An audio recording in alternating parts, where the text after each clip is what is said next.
Okay, now we move to this distinction between religion and spirituality. Yes, again, you've got three possibilities here. Science and religion is the first, that's SR.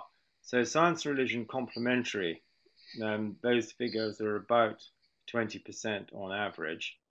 That they're independent. This I thought was an interesting finding, because nearly half the survey feel that science and religion are in fact independent domains with different ways of knowing. And contradictory, again, the UK figures slightly higher at a quarter, and France and Germany, 20%, a fifth.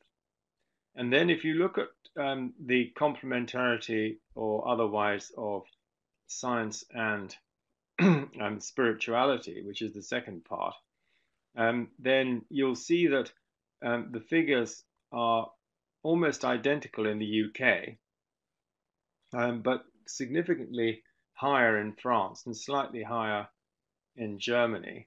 But the independent is still largely the same, slightly higher, if anything, even nearly 50%.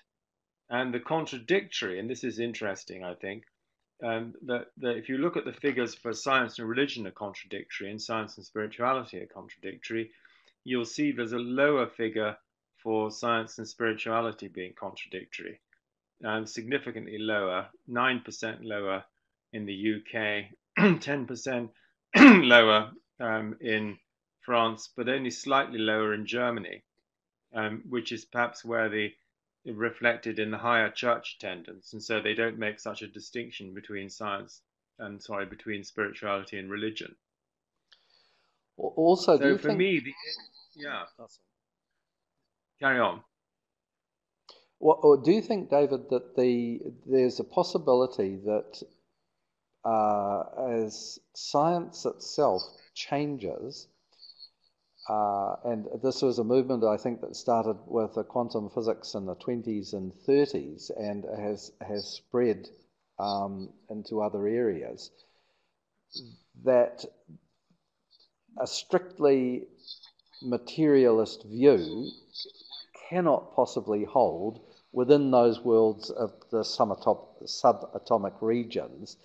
And so there's a sense, maybe not, mystery is not the right word, but there's a sense of reverence or awe for the phenomena that are being looked at, and an acknowledgement that there may be other ways of dealing with this than simply trying to find the underlying mathematical realities.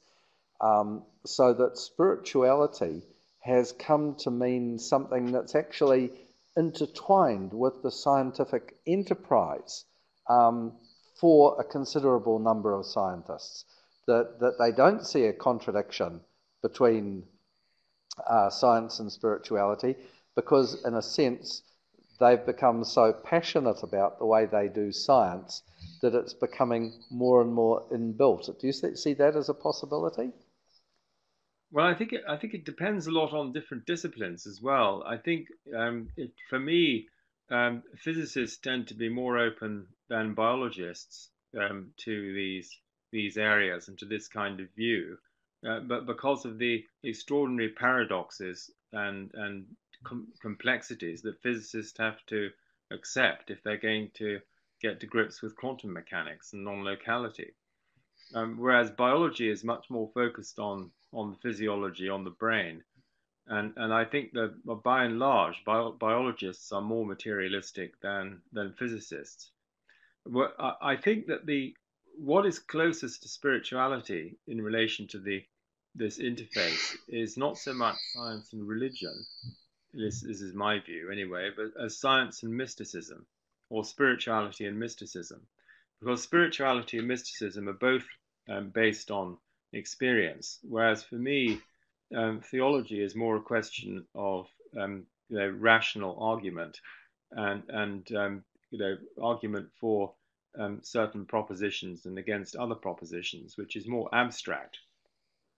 And so so I think that the science and religion debate is slightly different from the science and spirituality debate or interface. And again, the science and mysticism interface. And you could add to that, and I've just been writing a short essay on mystics and scientists for a journal, the relationship between science and esotericism, which is yet another one of these interfaces. So the esoteric view is that the inner science, as it were, can complement the third person or outer science and extend its range without contradicting its basis.